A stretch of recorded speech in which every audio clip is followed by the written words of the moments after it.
What's poppin', guys? It's your boy Damo. We got Homer with me as usual. Here he is chilling on the bed. So, the long-awaited boot review for 2018-2019 snowboarding season. I have it here for you guys. We're gonna make this one quick. We're gonna make it juicy. We're gonna make it smooth. So, for 2019, right before the season started in December, or no, it wasn't December, Black Friday sale, thehouse.com, I purchased these DC BOA Scouts for, I want to say, like 98 bucks, 97 bucks. They were on sale from like 149, 150, something like that. But they weren't bad, so I can't be mad for the price that I paid for them because, you know, it was mad cheap. Black Friday deal. If you guys haven't seen that, the Cyber Monday as well, go ahead, thehouse.com, right before next season. Get yourself some new gear. But, yeah, so I picked these guys up. They probably got about a solid 36 or 37 days in this season, and everything was going fine. I really liked them. First thing, pros on this boot is going to be how quick it is to put your boots on in the morning. When you show up to the mountain, you know, you're stiff, boots are cold, whatever, it takes like 2 minutes to put these guys on. Slip your foot in, turn the little BOA system, crank it up. Number one major con for the boot that I did not like is that I've got really narrow feet. I wear size 13, but my ankle is about a size 12, like the width. So I usually try to get 12 and a half or 12s anyway, because, you know, wearing 13s on a snowboard, you can get a lot of toe drag if your board isn't wide enough, which usually is what your boy's dealing with. So I like to tighten up my boots very tight. And about midway through the season, these guys got a major tear. And, you know, I was kind of afraid of that early on in the beginning of the season because I was cranking them. You know, I need to have perfect stability inside this boot. I like a harder front. The front of these guys for your shin area, it's kind of soft. Out of 10, I'd give it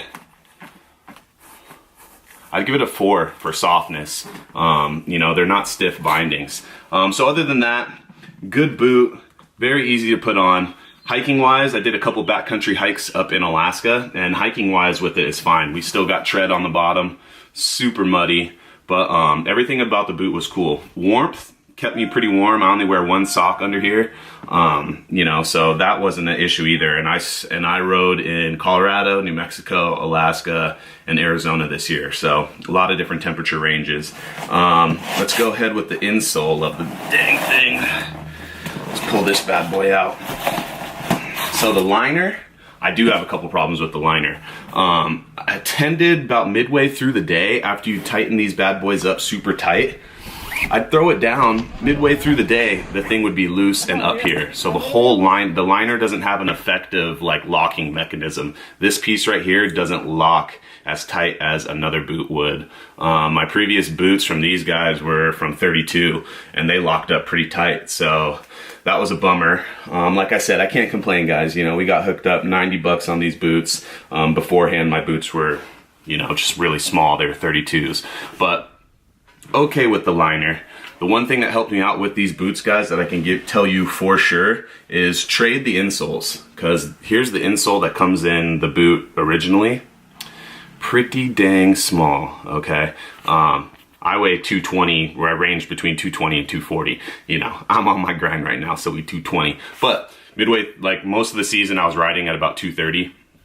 And these were thin, man. Impact on my feet coming off of kickers and stuff were huge until your boy got hooked up with the shred soles. So if you haven't heard of shred soles before, go ahead and check them out online. They're pretty dope, smaller company, but they basically make performance insoles for snowboarding and skateboarding. I am a skater, but first thing I heard was extra cushion. Your big boy needs that. So this helped the liner of the boot a lot. Definitely gonna be switching those into my boots next year.